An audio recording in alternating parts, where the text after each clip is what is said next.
So I've come up with a new type of trap that I think will be very, very difficult to detect because it doesn't really have any direct input from the trappee, the victim of your trap, when they would be on their guard. So I'm going to show it to you from the point of view of a hapless victim approaching this cottage. So you go inside, everything looks normal. There are no wooden pressure plates on the floor. I know they're hard to see on YouTube probably, but there are none here, I promise you. Everything looks like it's in order, and there are no pressure plates or redstone to break or anything. And this place is in fact safe, unless you try to go down here, in which case the computer has a bit of a seizure, and the trap goes off. First of all, I guess I can show you the damage. Yeah. Not going to survive that even if you started running right when it went off.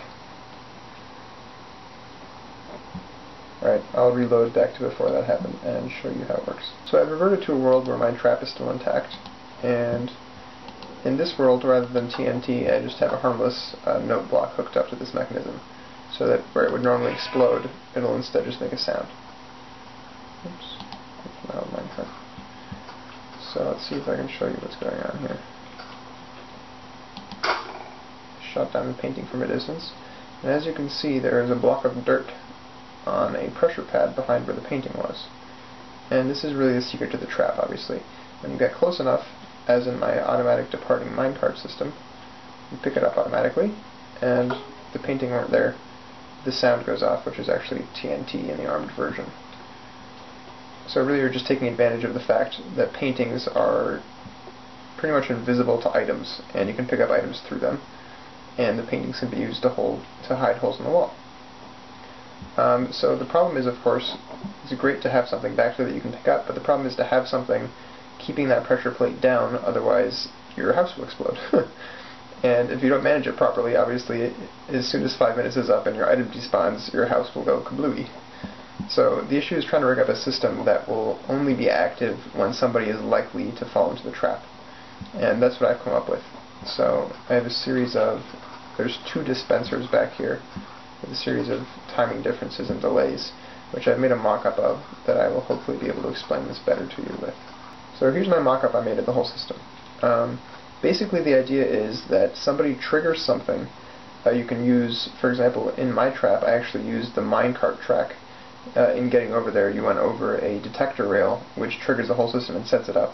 And the idea is that that one input sets the whole system up to be sensitive to intruders for 5 minutes, at which point it disarms itself again. So basically activating for 5 minutes, then turning back off. So here's my input. Over here it's a button. In my shack over there, it was actually the track, like I said. And this goes to the first dispenser. And the first dispenser usually gives out activity when its plate is not pressured. So when there's nothing on the pressure plate, it gives that activity to this thing. And this represents the TNT going off, this note block.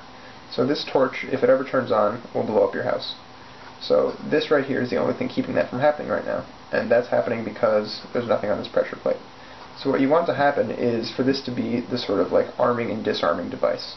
So when you get input to the system, this guy is going to pop something out of this pressure plate and turn off power, thereby arming the system so that if this power ever stops, this guy will explode.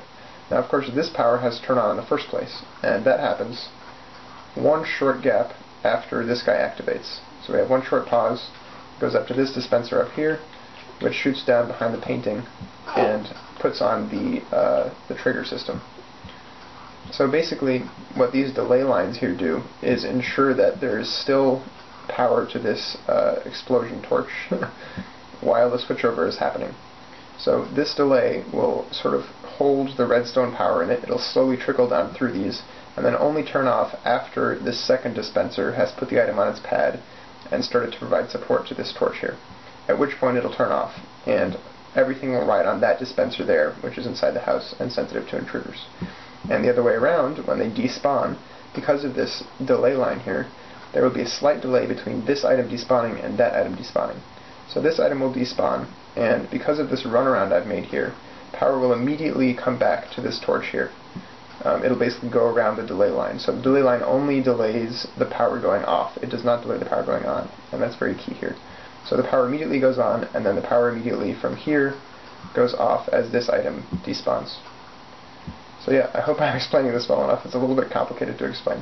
But basically the general concept is this guy is kind of the gatekeeper when the system is not activated. It just keeps it from exploding. And when you activate the system using the button, which I will do right now, you can see this guy stays on for a second, the other guy turns on, this guy turns off.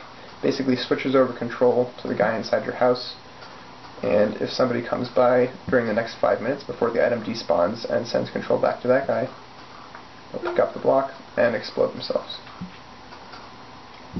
So this could also theoretically be set up without this whole system of only being active for 5 minutes. My original plan was to make it active kind of indefinitely as long as the dispensers have enough dirt in them. So what you can theoretically do is have 2 backup dispenser systems, kind of similar to this guy, but the systems would activate themselves with their own pressure plates.